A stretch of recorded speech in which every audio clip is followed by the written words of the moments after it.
True, nervous, very, very dreadfully nervous I had been and am, but why will you say that I am mad? The disease had sharpened my senses, not destroyed, not dulled them. Above all was the sense of hearing acute. I heard all things in the heaven and in the earth. I heard many things in hell. How then am I mad? Hearken, and observe how healthily, how calmly I can tell you the whole story. It is impossible to say how first the idea entered my brain, but once conceived, it haunted me day and night. Object there was none, passion there was none. I loved the old man. He had never wronged me. He had never given me insult. For his gold I had no desire. I think it was his eye. Yes, it was this. He had the eye of a vulture, a pale blue eye with a film over it. Whenever it fell upon me, my blood ran cold. And so by degrees, very gradually, I made up my mind to take the life of the old man, and thus rid myself of the eye forever. Now this is the point.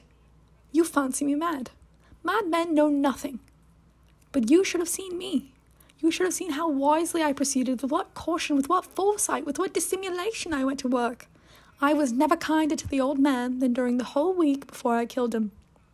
And every night, about midnight, I turned the latch of his door and opened it, oh, so gently. And then, when I had made an opening sufficient for my head, I put in a dark lantern, all closed that no light shone out, and then I thrust in my head.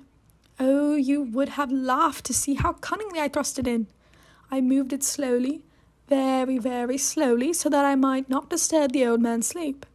It took me an hour to place my whole head within the opening, so far that I could see him as he lay upon his bed. Ha! Would a madman have been so wise as this?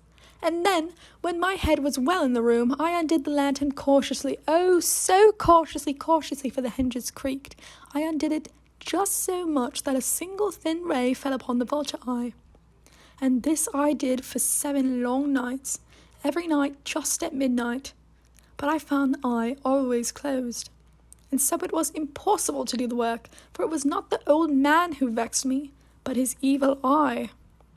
And every morning when the day broke, I went boldly into the chamber, and spoke courageously to him, calling him by name in a hearty tone, and inquiring how he has passed the night.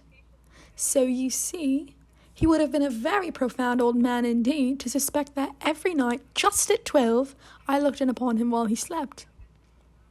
Upon the 8th night, I was more than usually cautious in opening the door. A watch's minute hand moves more quickly than did mine. Never before that night had I felt the extent of my own powers, of my sagacity. I could scarcely contain my feelings of triumph. To think that there I was, opening the door little by little, and he not even to dream of my secret deeds or thoughts. I fairly chuckled at the idea. Perhaps he heard me, for he moved on the bed suddenly as if startled.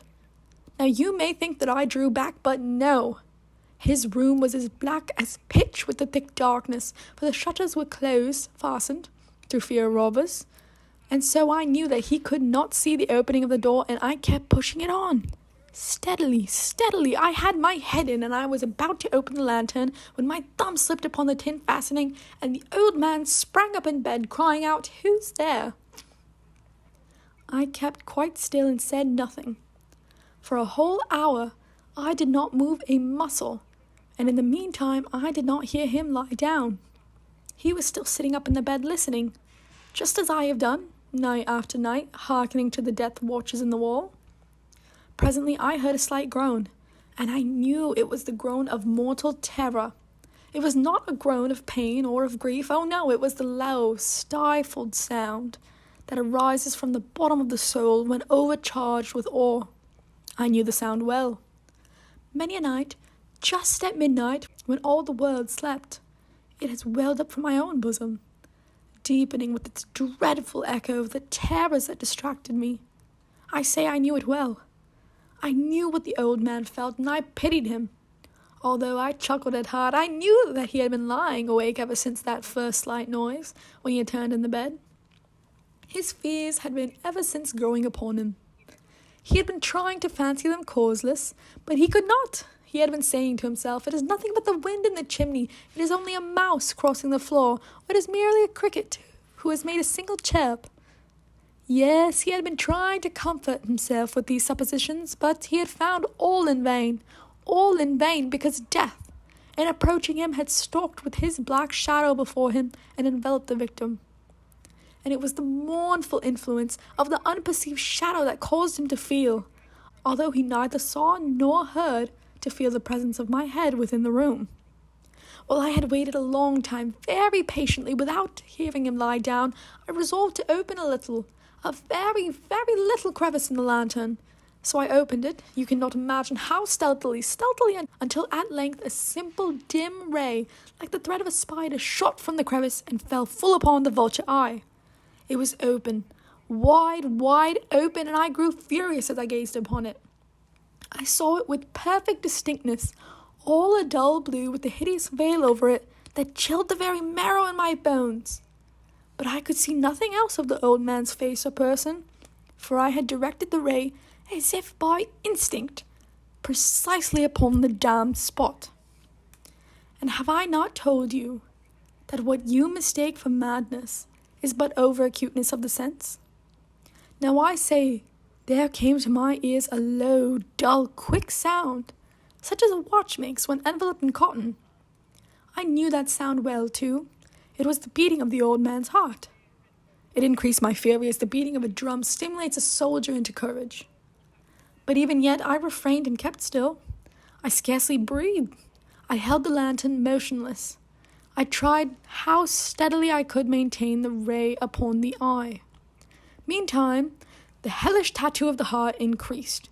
It grew quicker and quicker and louder every instant. The old man's terror must have been extreme. It grew louder, I say, louder every moment. Do you mark me well? I have told you that I am nervous, so I am. And now at the dead hour of the night, amid the dreadful silence of the old house, so strange a noise as this excited me to uncontrollable terror. Yet for some minutes longer I refrained and stood still. But the beating grew louder. I thought the heart must burst, and now a new anxiety seized me. The sound would be heard by a neighbor. The old man's hour had come. With a loud yell, I threw open the lantern and leapt into the room. He shrieked once only. In an instant, I dragged him to the floor and pulled the heavy bed over him. I then smiled gaily to find the deed so far done. But for many minutes, the heart beat on with a muffled sound. This, however, did not vex me. It would not be heard through the wall. At length it ceased. The old man was dead. I removed the bed and examined the corpse. Yes, he was stone dead. I placed my hand upon the heart and held it there many minutes. There was no pulsation. He was stone dead. His eye would trouble me no more. If you still think me mad, you will think so no longer when I describe the wise precautions I took for the concealment of the body. The night waned and I worked hastily but in silence. First of all, I dismembered the corpse. I cut off the head and the arms and the legs. I then took up 3 planks from the flooring of the chamber and deposited all between the scantlings. I then replaced the boards so cleverly, so cunningly that no human eye, not even his, could have detected anything wrong.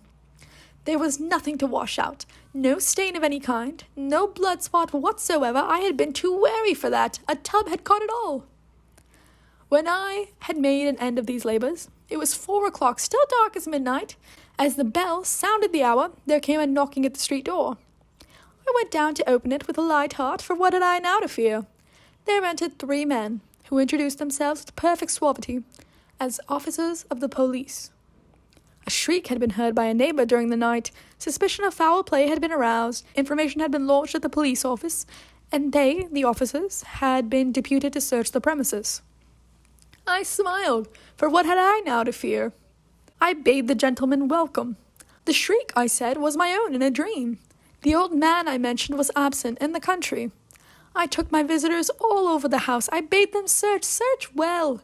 I led them at length to his chamber. I showed them his treasures, secure, undisturbed.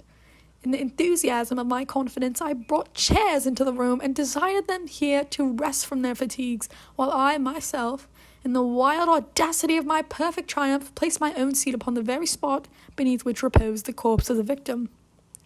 The officers were satisfied.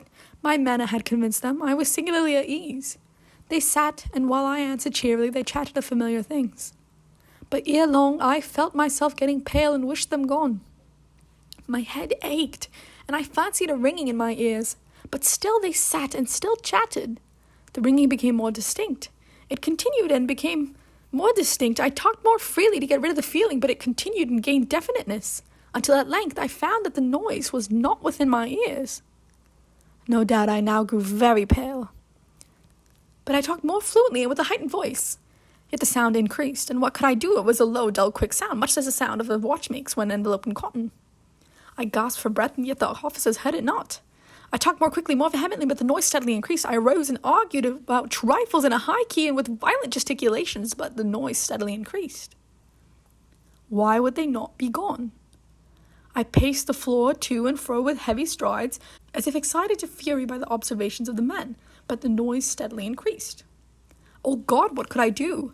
I foamed, I raved, I swore. I swung the chair upon which I had been sitting, and I grated it upon the boards, but the noise arose over all and continuously increased.